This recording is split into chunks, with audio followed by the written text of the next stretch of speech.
So you have a tender read and your love overlanding.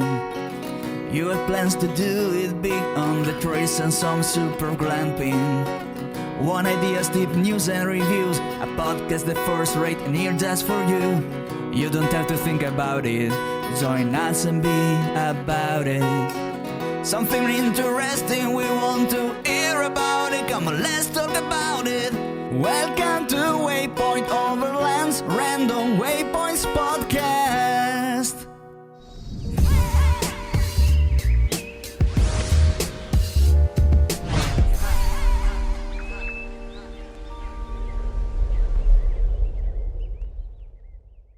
Sponsored by Midland, communication for every adventure, the industry leader in radio communication technology and innovation for over 50 years.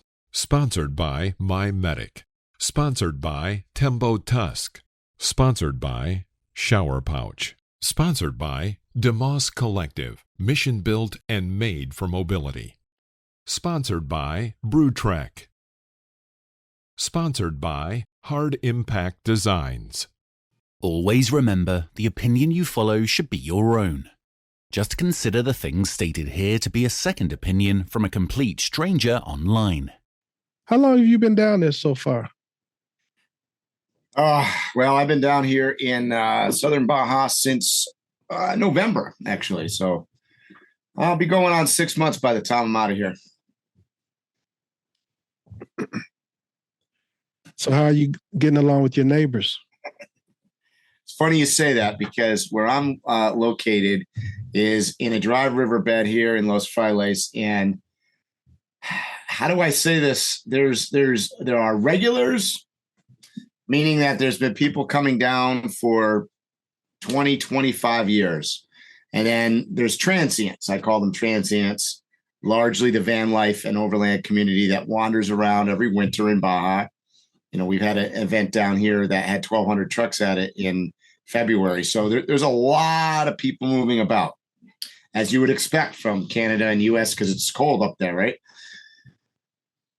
And it's interesting you bring up how am I getting along with the neighbors, because I have a lot to say about that, actually.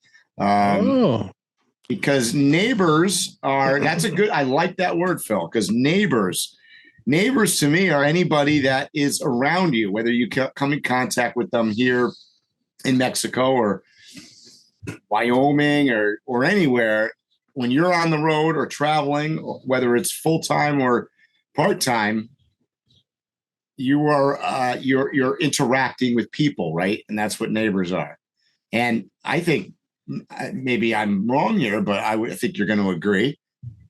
Most of what travel is about is meeting people, whether it's fellow travelers or locals or different cultures in different places. It's about meeting people. So it's a long way of saying it, but they're all our neighbors, correct? I agree. I like the way this is going. So what I would like to talk about in regard to neighbors is, and I'm going to loosely call this ethics of travel. And maybe that's not the right word. I mean, there's probably other words we could use, but, let's talk about today some guidelines and some, I don't want to say rules because, we, particularly as Americans, we hate rules, but guidelines as to how you should travel, how you interact with those neighbors. You preach all the time. I hear you talking about leaving no trace. We talk about treading lightly. We talk about, leaving the place better than you found it. And in many ways, this to me is not only about objects, meaning like trash or, ripping up a trail with your tires or something. It's also about leaving your neighbors the way that you left them or better. And whether that's the fellow travelers or the people that you're crossing through. So I'll take myself as an example in this. In Mexico, And, you know, I'm just going to get right into it. Like I had some bad days down here in the last couple of weeks. And I'm going to be honest about this. I don't know I don't know if it's because I spent too much time in Mexico, or it's been on my mind, or I have too much free time on my hands, or I don't know what it is, but I've gotten very passionate about people respecting other people. And I mean, it sounds like common sense, but too often am I hearing lately, and obviously I'm skewed by where I am, but I hear Americans, and I'm going to throw Americans under the bus here for a second, because this is what we do on the podcast. We randomly select things and people and throw them under the bus. But Americans I'm hearing a lot of, it's not safe to go to Mexico. Why bother going to that crap hole? Well, and by the way, you can substitute the word Mexico for Congo or for Uganda or Venezuela. You plug and play. Germany. I don't care what you plug and play. But the bottom line is, when I hear that, and I hear it to such an extent, and what is really where I'm going with this is what I'm struggling with a lot is, hearing it from broadcast news back in the States, because I'm not there, or people that I'm contacting me saying, "Hey, Mike, are you safe down there?" I'm just going to say it. To me, it sounds like it sounds racist. I mean, this is the only way I can say it. It really sounds like, when you say Mexico is a crap hole, don't go there, it's not safe, what you're really saying is, those neighbors, we don't like those neighbors.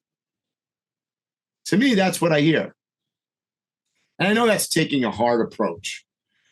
But what's particularly bothered me is some of the visitors, travelers that have come across the border and continue to propagate some of that same information. I still hear it with some of the community that I get, overlanders or van lifers coming in and saying, these are people that I've met here on the ground in Mexico, saying, well, the police are corrupt and they're crooked, and take it as it is, and everything's kind of backwards. And what are you saying? Are you criticizing your people that you're visiting? Are you criticizing the country? Or are you criticizing the culture?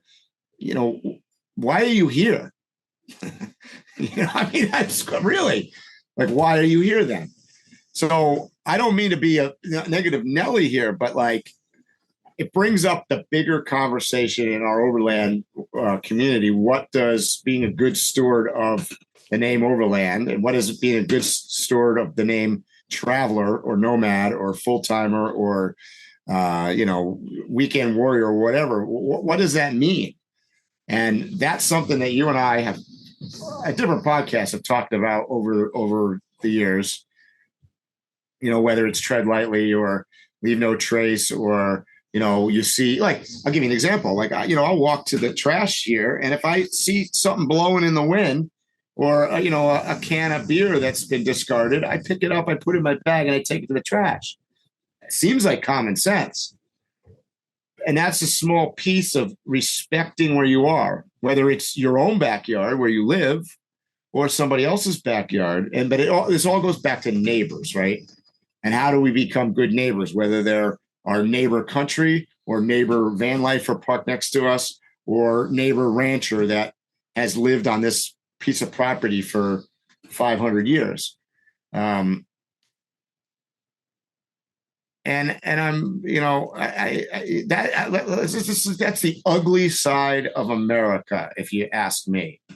And I get, this gets into the overlanding world to some extent. There's an ugly side. And one reason I'm continuing to throw Americans under the bus is because, by and large, what I see is, it's true, are fairly privileged compared to many parts of the world. Certainly you and I included. Absolutely. But you have to take that, and you have to be able to understand that, and then shoot it out the other side. And how do you, what do you do with that knowledge, or what do you do with that, fact, right? So,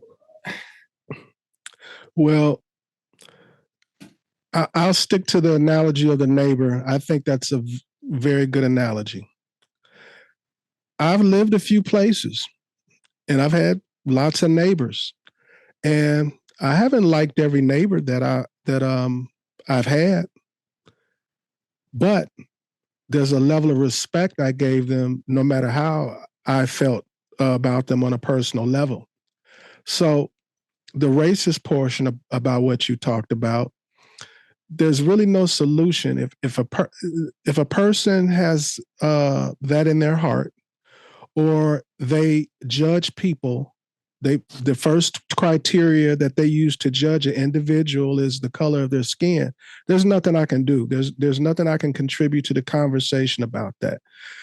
I'm glad we're discussing it and highlighting it, so maybe they'll feel embarrassed and maybe subdue themselves and behave appropriately. But I don't really know what to suggest about that. But staying on the neighborhood thing, like I said, I don't have to like my neighbor, but I can respect you and get along with you. So there's an etiquette to being a neighbor, regardless of whether I like you. And I see in my travels that level of respect not even being shown. Yeah, for sure. And some of that, to get back to, so when I say racist comment, some of that is, I believe some of that actually can be solved, because some of it is inadvertent, because it's monkey see, monkey do, right? They're repeating a talking point. They're just simply, because they heard it on CNN or Fox News or whatever from the news or from other people, that Mexico is mean and dangerous and dirty and whatnot. They just going to go with that line. So they inadvertently are buying into the program. They may not believe that or actually know that. And they may, by the way, because I've met many people that have come down here and subsequently found out, well, geez, that's not the way it is. That's simply not the way it is. The people are friendly. I'm perfectly safe. Everybody's willing to help me. You know, they've changed that. So some of that is just simply a culture of divisiveness in the United States that's pushing that narrative. So I think that part can be solved. I agree with you. Not all of that. If like they're simply looking at a Mexican going, well, geez, they look different than me.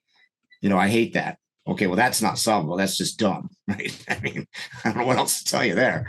But then don't come. But don't come. So I'm less worried about the talking guy on Fox News and the guy in America that's sitting at his TV every night and never coming to Mexico. What I am worried about is the people that actually are traveling. Right. Because that's the only people, by the way, that probably listening to you and I talk right now are people that are actually in this market, that are adventurers, or they're overlanders or nomads or van lifers.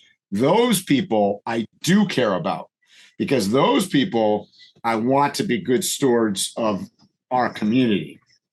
So that's who we need to address. On all of those points. And by the way, don't get me wrong, I'm not throwing everybody on the butt. There's a lot of great people in our overland community. Absolutely. That's one of the main things I love about it, is the community.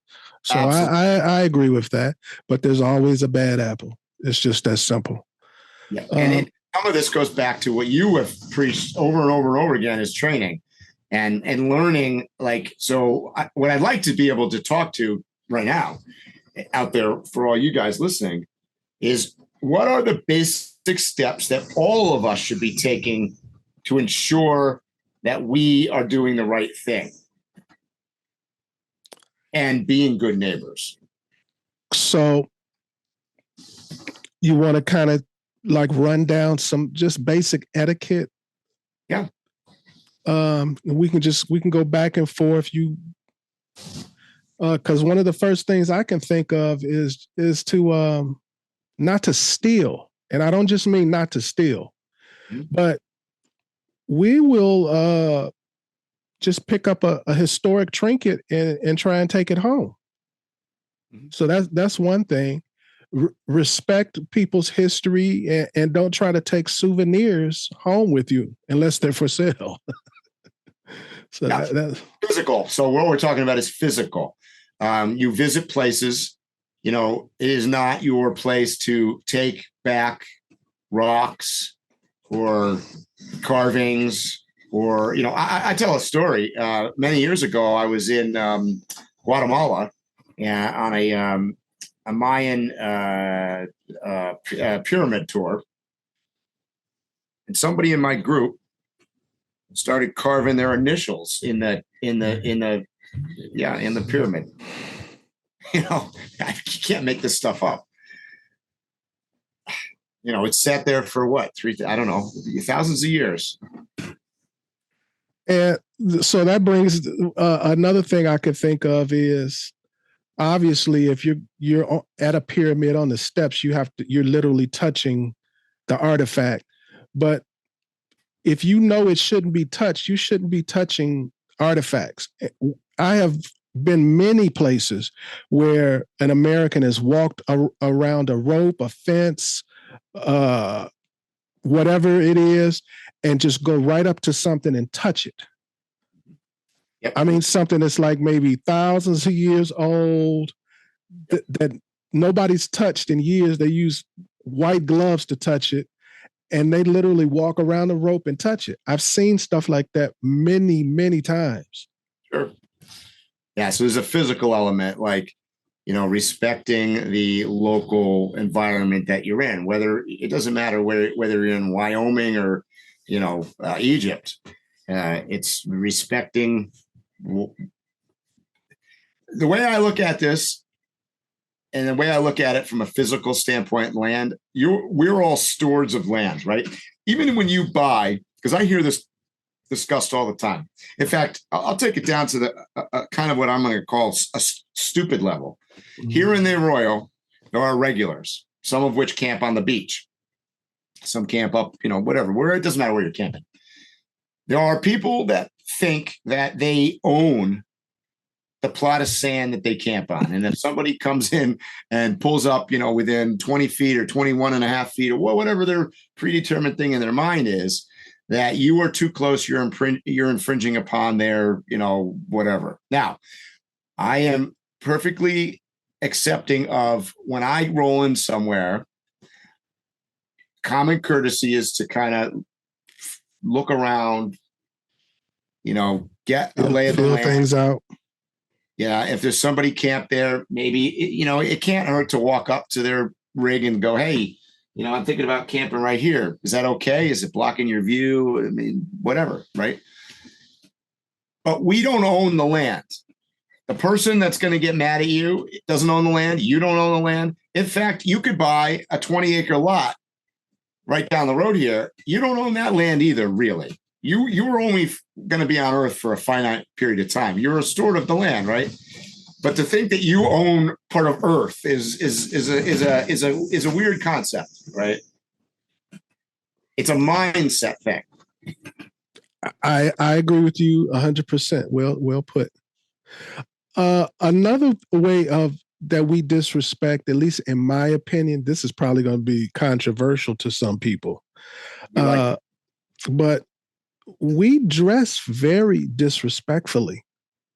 Mm-hmm. Oftentimes in other countries, we don't even bother to find out whether there's a dress code or is their modesty different than American modesty. Yep. We'll go to religious countries, yep, and want to bare our skin, wear shorts. So that's one thing. You should dress appropriately. Yep. Yep. The bottom line is do your research. Know what your environment you're going into. So is there temples and things that I shouldn't be touching? Any kind of religious sites. Be wearing? Is there, is there some kind of local custom that I should be adhering to? I joke around here, even something down here where it's like, we all joke about it. Don't drive at night in Mexico. Well, there's good reasons for this. So that's not a religious thing, and that's not a law thing. That's a respectful thing, in my opinion, because the reason that we all say that is because there's cows, there's goats, there's horses, there's broken down cars, there's whatnot that you can't see. There's drivers that have, vehicles that are inferior to ours. Their headlights are working or not working, or one's working. So there's a whole mess of things. It's just the way it is. Don't complain about it. Don't insert yourself into New York City and say, well, it's obviously these guys' fault because their headlights don't work. Well, forget about that. That's you being pretentious. So just simply put yourself, this is the way it is. So just go with that. And if I tell you, probably don't drive at night, it's problematic around this area, then, just don't. So, it's certain things like that are just a respect thing, but it's knowing your environment. So the two things that I would tell people regarding being the best neighbor you can be is, one, ears open, mouth closed.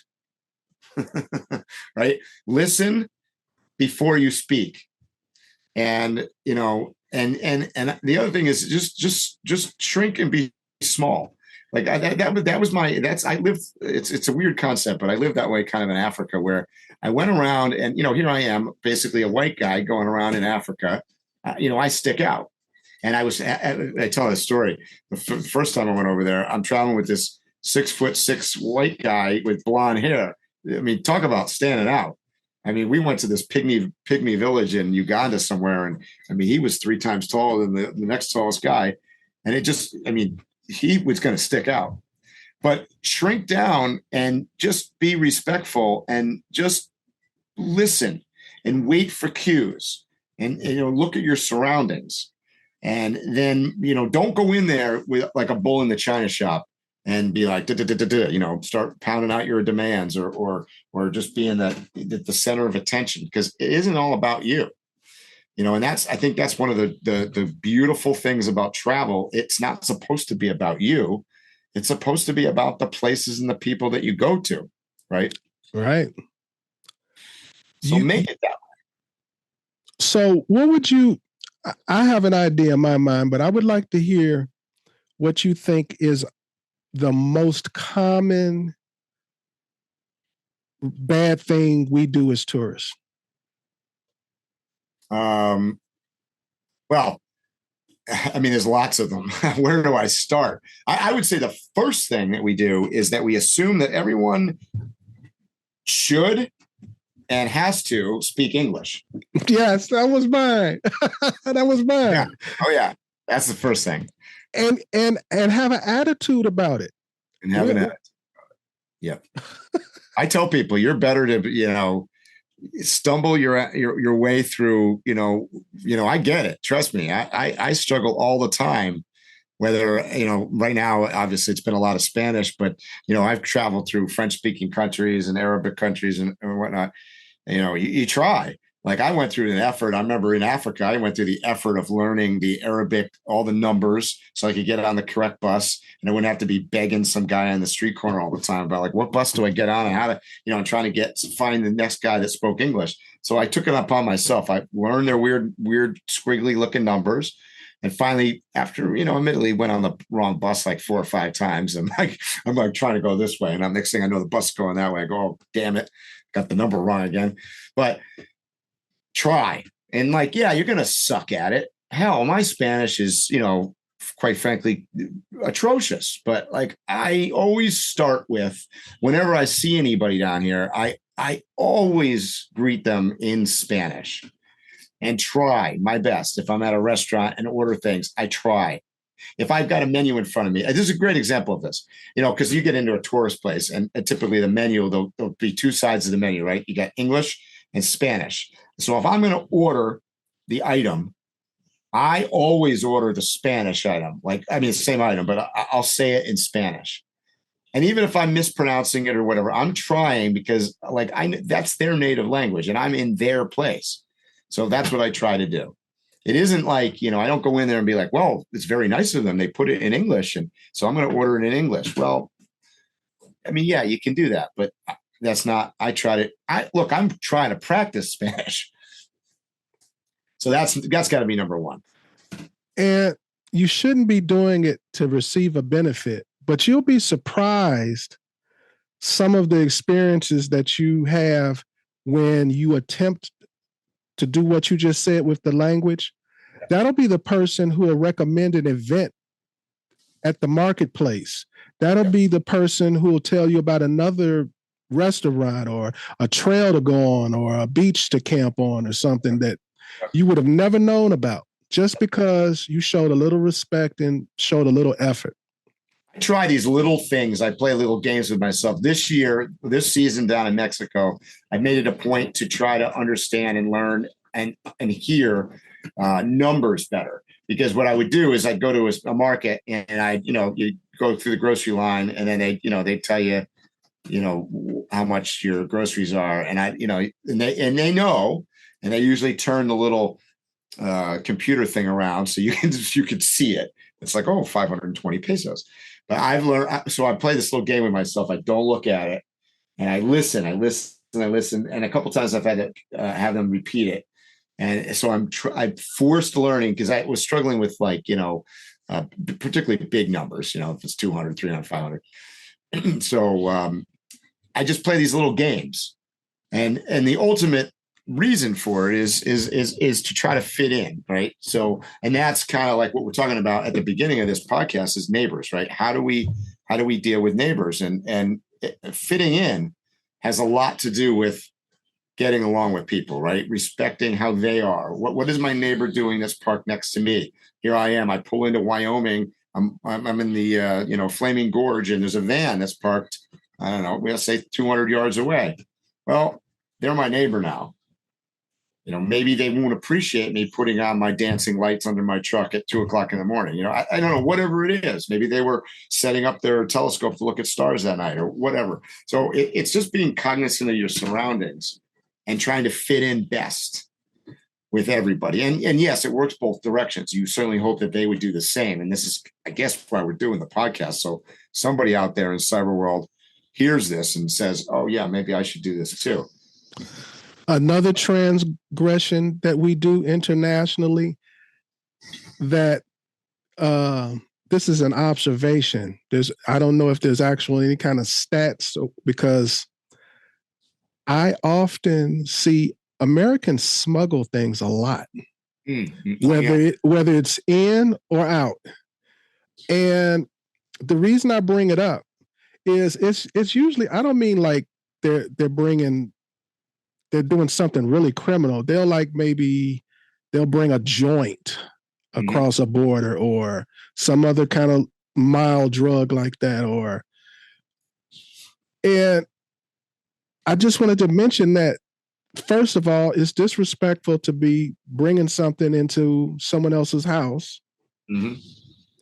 And you're not under American law. Good point. It's just not worth it to smuggle anything.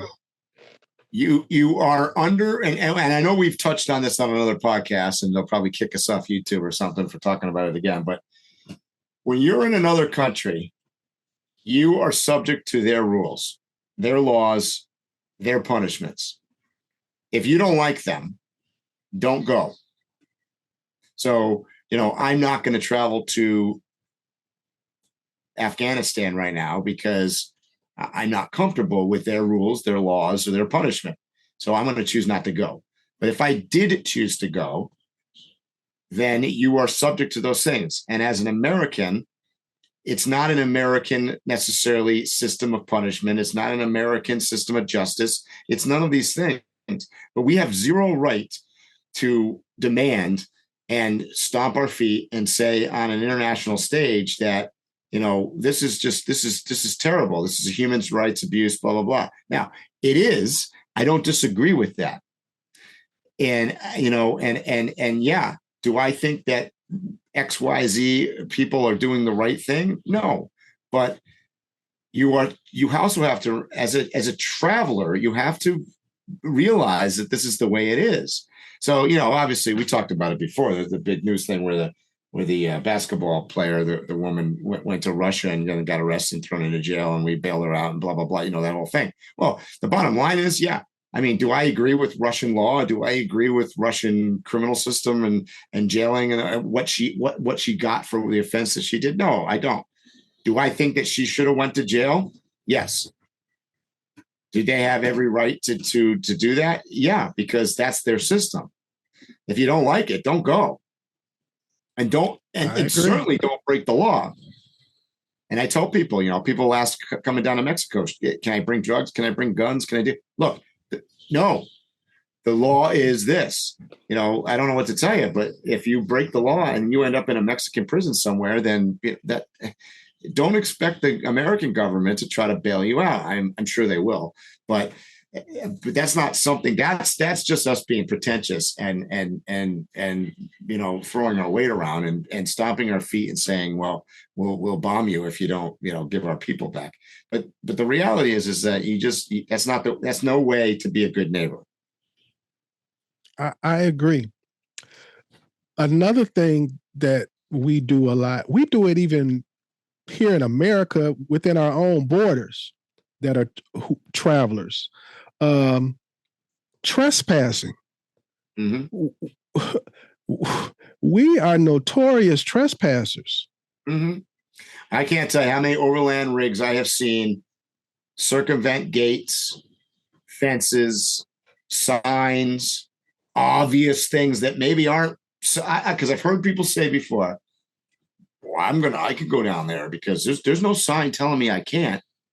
Even when you know darn well that it's private property or, it's a game refuge or something, this. It's just, whether somebody ripped the sign down or and they go, well, there's no sign. I can't get in trouble for this, but you're trespassing, right? I mean, and unfortunately, we've talked about this also. This is why places ultimately end up getting shut down because people are disrespecting the rules. So, we all live by a set of rules and I get it. Nobody likes rules, right? Nobody likes rules, but you have to have some semblance in humanity to have a rule.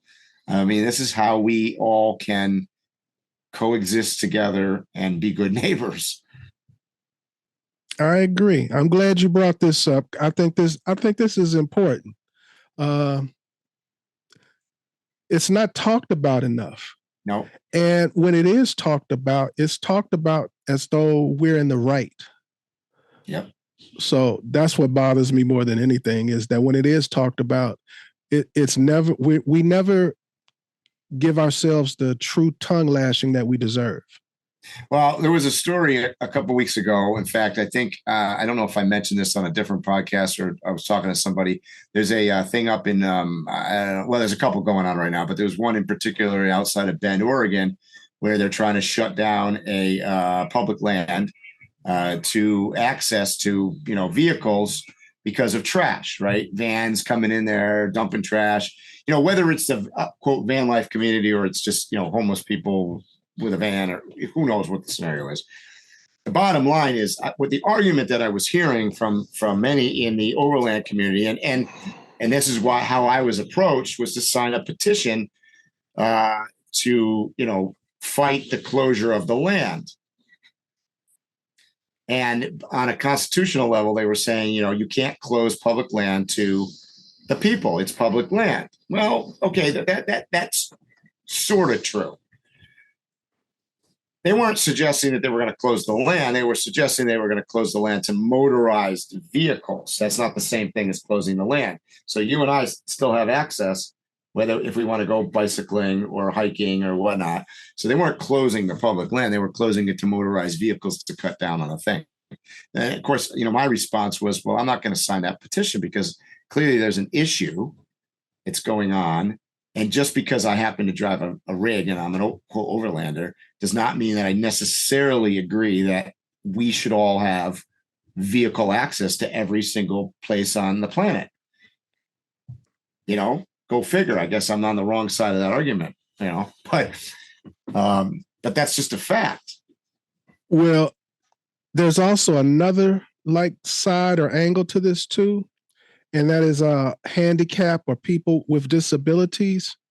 So here in America, it's very hard to it's like either all access or no access. You know what I mean? Yes, I do. That's right, because there's a lot of laws concerning that. And that was being fought on that very thing, because they were saying, look, you can't limit it to a bicycle, as an example, because if I am, incapacitated some way and I need a vehicle to get to that place, I should also have access to it. So it's a slippery slope. It's a difficult conversation for sure. Yeah, because just even that portion is difficult for me personally. I love that that we have the laws for accessibility. I love that a handicapped person in our society today is not stuck in a house, that they can get around, that they can go places, that they can see beautiful things. But there's also a thing called equity. Mm-hmm. And everybody doesn't get the same outcome. There are places that I unless I go to the gym and spend the next 2 years getting myself together, I'm in no physical condition to do Mount Everest. That's right. Nor am I. And I don't think that there should be some kind of ramp or something. Right. Yeah. Ski lift to get to the top of Everest for those of us that don't want to go to the gym. So although I think, and I love and I support the idea of accessibility, there should be places still for able-bodied people to go, and it's up to what you physically are capable of. Right. Does that make sense? Absolutely. Yeah. So, I mean, we've talked about a lot of things being a good neighbor. It comes down to physical. It comes down to cultural. It comes down to the environment. But let's talk about that for a second. The environment, like I see people, and there's, people on every side. I get criticized from an environmental standpoint because I'm driving a vehicle, a big diesel truck. So I get online hate from people suggesting that I'm destroying the world by my carbon footprint. And, it's an asinine argument, to be honest with you. It's based on zero reality.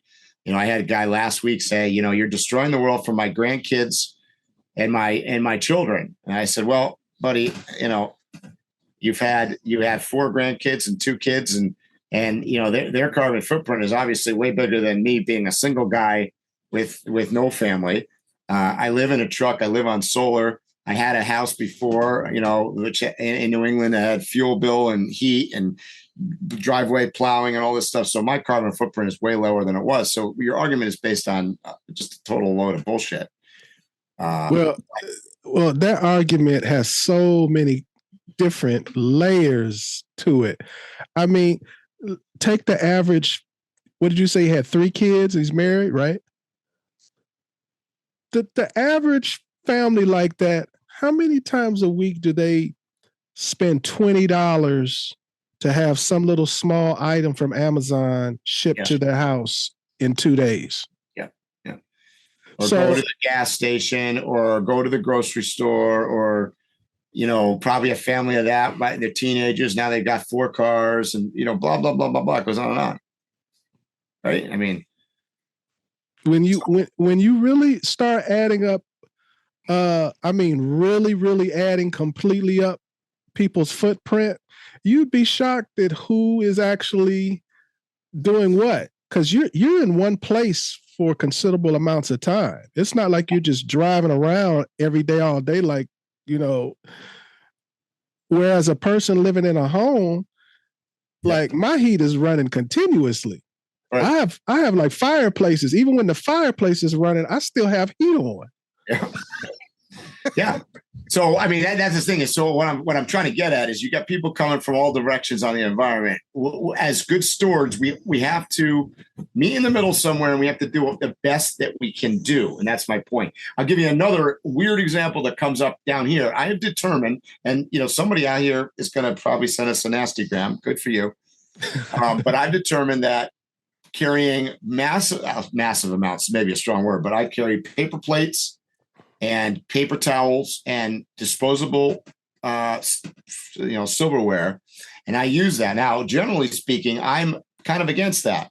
The pollution level of that is bad, and just to throw away the waste involved in it. However, water. I'm in a climate here with the lack of water. So, I've kind of made the determination that is actually better for the environment. And then, by the way, we're taking that and burning it.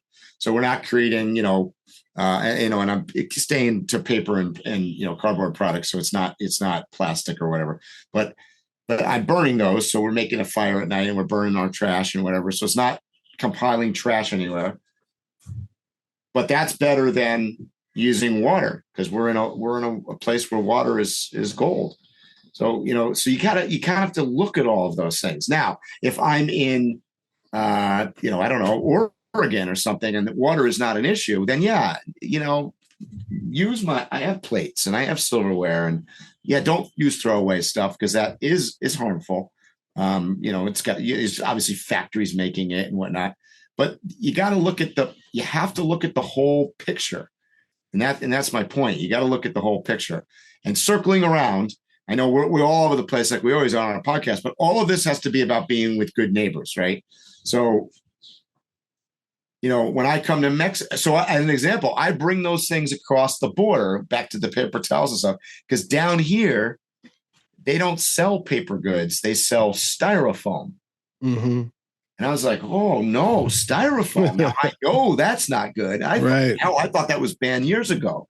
I think it probably is in America. But so I'm not going to come down here and use styrofoam. I know that's not a good thing, and I don't want to encourage that. But you kind of have to understand what the environment, the climate, the people, people say, the trash is a big keyword, because we have this problem, whether you're in Oregon or Wyoming or Mexico or wherever you are, trash, unfortunately, led by the United States, is probably the biggest throwaway society on earth. Everything has to be we hate it if it's not prepackaged. Mm-hmm. God forbid I got to assemble something. So that's all throwaway product. And, we have in the States, we have I'm going to call it a fairly decent system for throwing away things and for trash. But, you get down to developing nations where they don't, and our American influence is spreading. So I can get Kraft macaroni and cheese in a box now in Mexico, where I probably couldn't 5 years ago. But the problem is their infrastructure hasn't caught up to America. So now that Kraft macaroni and cheese box ends up on the side of the road. And we, as an American going by, go, oh man, I can't believe, why are they such a horrible people? They just throw it out the window. Because they don't have the infrastructure in place to handle the issue. And quite frankly, it's in some cases, the culture hasn't gotten there yet. Because to say, I'm pretty sure 50 years ago in America, it was perfectly acceptable to throw your cigarette butt out the car window. Mm-hmm. And that's just normal, right? And we've now, as a society, pretty much agreed that no, that's not good. Right. But things change. So, they used to prescribe cigarettes in America. That's right. Exactly. They're good for you. So yeah, things change, but you got to realize, if you look at a broad section of the world, and made up of 210 countries, or how many ever countries there are, not every country is at the same level. It's not a flat line. It's, if you were to put it in years, there are countries that are in 2023, and there are countries that are in 1950, and there's probably a few countries on Earth, honestly, that are probably in like 1890. So You got to understand that. I agree. But what I really wanted to get out in this discussion about neighbors is that, to be good neighbors, you have to think, try to listen. Try not to come up with preconceived ideas or to go with what the mainstream media may or may not be telling you, or to, make your own decisions, do your own research. So if you and I want to go do the Pan American Highway, do our research, determine what is our level of acceptable risk or not. It isn't listening to CNN tell us that, this country is the blah, blah, blah, blah, blah. Like that isn't, the other thing is you could talk about, Mexico, a good example of this. A couple of weeks ago, the Americans got killed in northern Mexico. Well, I'm in Baja. We're not anywhere near each other. That's like saying something happened in Chicago and it's going to affect somebody in New York. It's just not. So do your own research. Find out what the culture begs of you. If I'm going to go to Saudi Arabia, I'm not putting on my German Speedo to walk around at the mosque. You just, you're not doing that. So respect. Well, fear is a hard thing to overcome. And I want to address that part of it. The fear that people have is because of the unknown a lot of times. And from the people always hear the bad stories. They never hear all the good stories. You should go into, I'm really frustrated right now because why do you want to go to a certain place if you don't like those people? I am so glad you said fear, because that's exactly what motivates most of this. It's the fear of a different people. It's the fear of a different culture. It's the fear of getting stuck. It's the fear of missing out. It's the fear of not having all the overland gear that you need on your truck. And what if, and what if, and what if. It's fear-based. But Mike, I'm sure you'll agree with me with this. You have been listening Most to people, Waypoint I don't Overland's care Random where they Waypoints. live. I don't care what country they live in. Subscribe and I stay don't care tuned what for the more. ideology or politics of that country is that they're in. Most people are decent folks. Mm-hmm. They have no malice in their heart. You're pretty. So I just wanted to. That's the thing is just listening. Do your research and listen. So, like when somebody says this place is dangerous, okay, why? What makes it dangerous? Okay, these events have occurred. Okay, what were the scenarios behind them? What are the chances that look? Because everything's odds. Because let's face it, if you are a personality type that is not a risk taker, first of all, you're probably not out doing adventures. Right.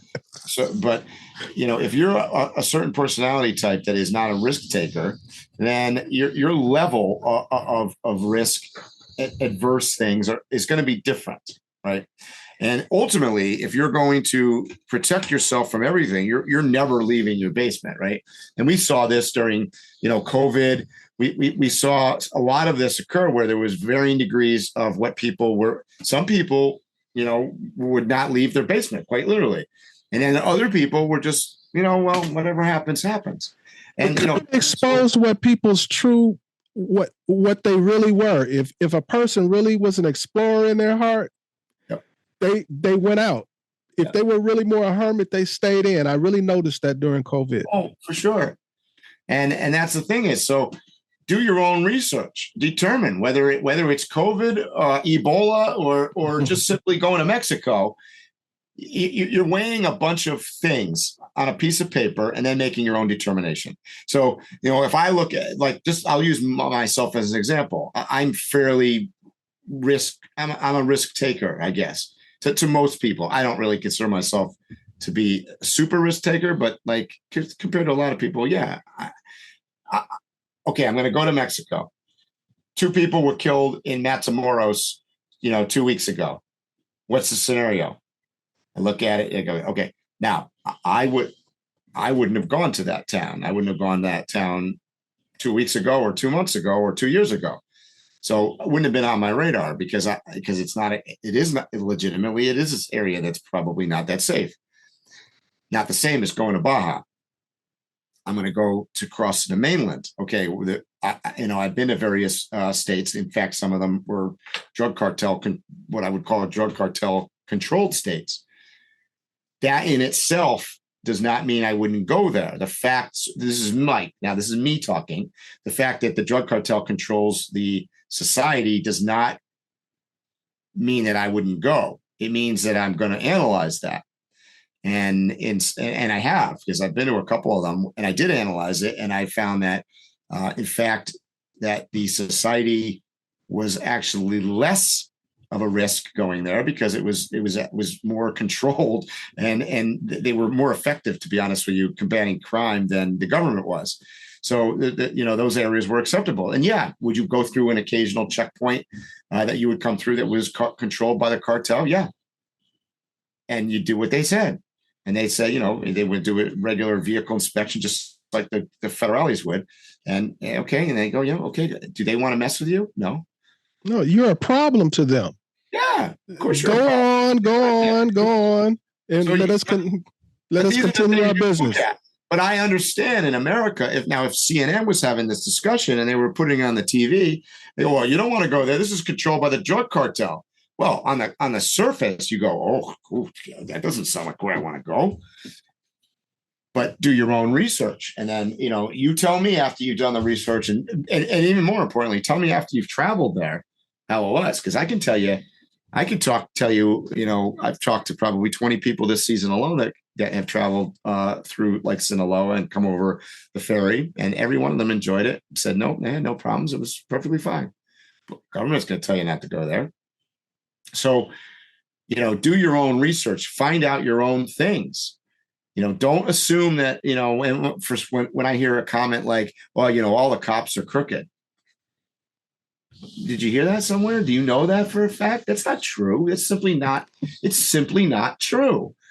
So don't say things like that, because that is systematic. I'll call it racism. It is a negative. It portrays a negative example of the culture that you're visiting. And if you're going to continually insist that this is the way it is, don't go. I want to bring this to light since you mentioned that. Sure, some of that stuff is stereotyping. Maybe they saw a bad movie and think that's real life or something like that. But I've gone to some of these lesser events, I won't mention names, where they supposedly have training or whatever. And it's big business now to be a trainer and discuss how do you cross borders, and I'll listen to some of these guys, and they're basically selling fear.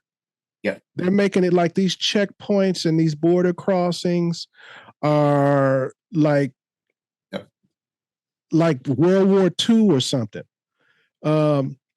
So it's actually coming from business too, from a business aspect too. There are people who are selling the fear.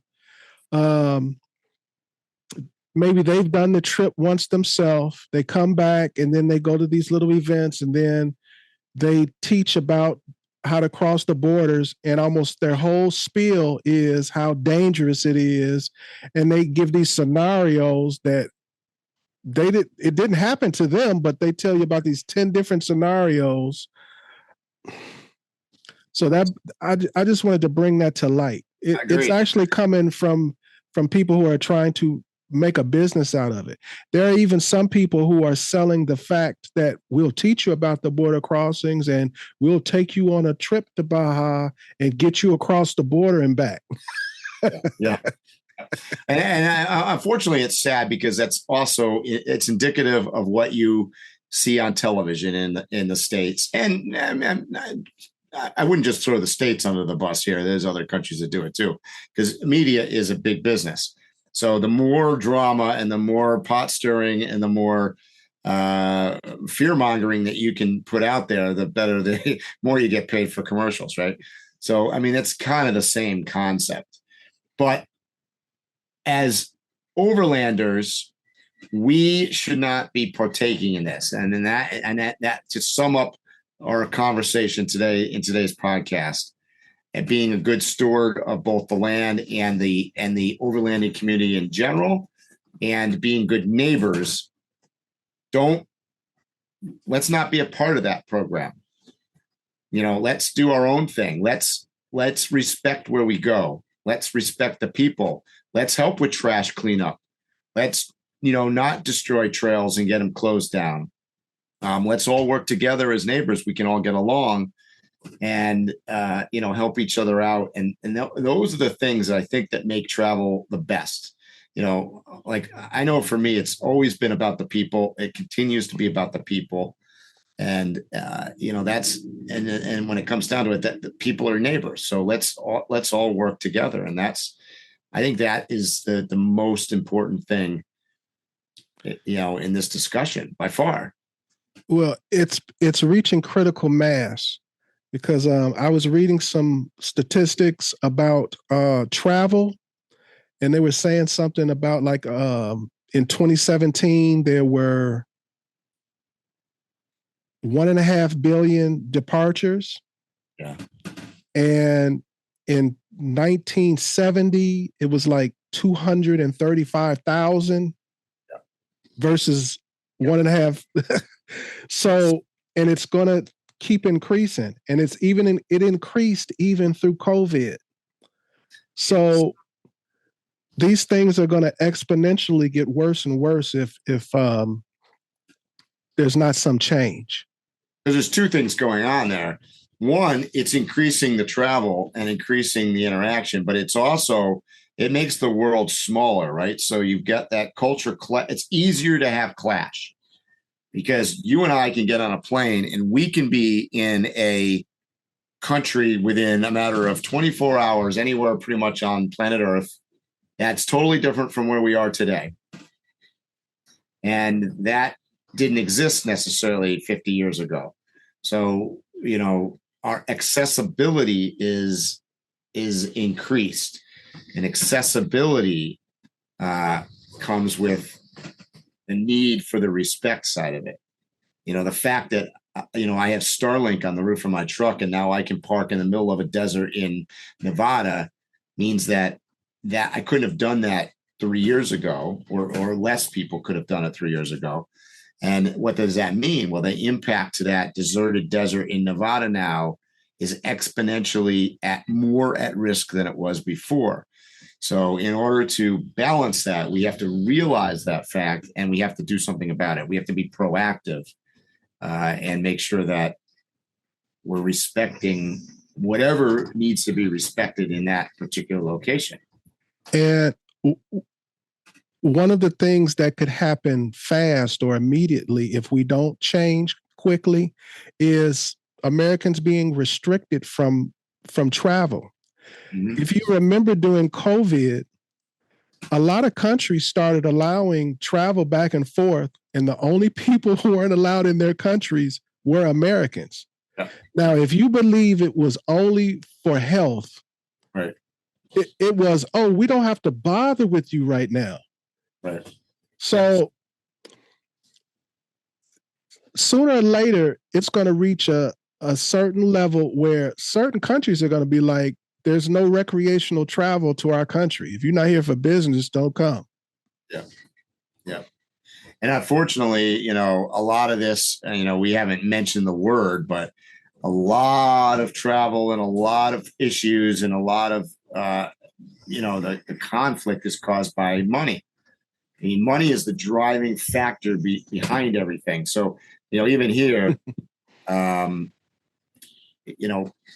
we got to be careful, because, the same, we can destroy culture here in Mexico, as an example, And sadly, they're going to somewhat allow it because they want our money, right? That they need the income and the tourist dollars. So there's some acceptance of the fact that, well, we're going to get tourist dollars, and on the negative side, the Americans are going to come and, destroy our XYZ. And there's some truth to that, whether it's culture or environment or, whatever the destroying component is, there's always something. So it's a give and take. So anyways, I don't want to end on a negative note, but that was kind of I'll call that our podcast on ethics of travel. But like, bottom line, just respect, listen, use your ears more than your voice. Be a good neighbor. Be the neighbor that you would want your neighbor to be. Yes. And not just your neighbor next door to you, but your neighbor in the next country, the next continent. Yep.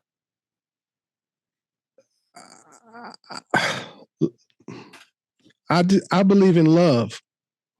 Yep. I mean, at the end of the day, we're going to talk more about this in other podcasts. I'm certain of it. Yeah. It's going to continue to come up. This kind of like, I don't know how this happened, this conversation, but I enjoyed it. But I would like to come back to this conversation soon. I would like to do a little research. I quoted some stats and I really couldn't remember the actual numbers. I would like to research some stats, and I would like to research this a little more. I'm sure we missed some very important stuff, even though we covered some important stuff. So I definitely want to come back to this subject when I'm prepared. I agree. What's your day sound like today? What do you got to do today? I'm going to head into town now and show some fellow overlanders the grocery store situation, and take it easy for the rest of the day. So what town is town? We're going to go up to this little village called La Ribera, and it's got it's got 5, I'll call them little tienda grocery stores. I always joke that I need to go to 3 of them, 3 out of 5 of them to get everything I need. Seems to be the system. So can you describe that experience? They're little tiendas that you go in, and there's not a lot of stuff that you're always familiar with, but there's staple items. Like I'll go in and I'll need pasta and peanut butter and tortillas, and one store has tortillas, and then the next store you go in, they don't have peanut butter, so you got to go to the second store, and then if I got to go get cerveza, I prefer Pacifico or Victoria, and that one has Tecate, so I got to go to the third one to get the beer, and so it's kind of an adventure every time. It's not like our prepackaged. I call it America's prepackaged. So not only is the products prepackaged, so are the grocery stores. You go in, you could pretty much go into a Stop and Shop on the East Coast, or an Albertsons, or a Southland, or any store across America, and they're all kind of the same, right? They're big and they got generally everything. One of the things I've noticed, the difference in America compared to other places is brands. So, if you want peanut butter, you can get, 7 brands of peanut butter, or, how many 30 kinds of cereal, or probably more than that. That's not necessarily the case in other places. Your options are more limited. Well, I have learned when I'm in another country and I do see one of our brands that I like, I still don't get it because it never tastes the same. Oh, no, it does not. No, it's kind of funny. They usually have different requirements. Like, here in America, they can put anything in the food. Yeah. Some of the other places, that's why I like Mexican Coke. Because they don't, instead of high fructose corn syrup. It's like funny you say that. Doritos down here in Mexico are spicier. I guess in Mexico, right? They're going to be better at Doritos, but the Doritos down here, the regular flavored Doritos are spicier than the ones that you're going to get at 7-Eleven in America. So we'll never get a Dorito sponsorship after what I'm about to say. Oh boy. I hate Doritos. And this is why I hate Doritos. Doritos used to be my favorite chips growing up. Yeah. And I loved them because of the nacho cheese. Yeah. But as life's gone on, they keep dialing back the amount of nacho cheese on them. And then periodically, they do like a McDonald's McRib thing to us. They'll be like, now with more extra cheese. Well, no, that's the amount of cheese that originally was on it. Yeah, that's true. So they tease us and give us like what we want, and then it goes away. For those of you that don't know, my favorite Doritos flavor is Cool Ranch. And in fact, you cannot get Cool Ranch in Mexico. They got about 25 flavors of Doritos down here, and Cool Ranch is not one of them. I don't know why, but you can't get it.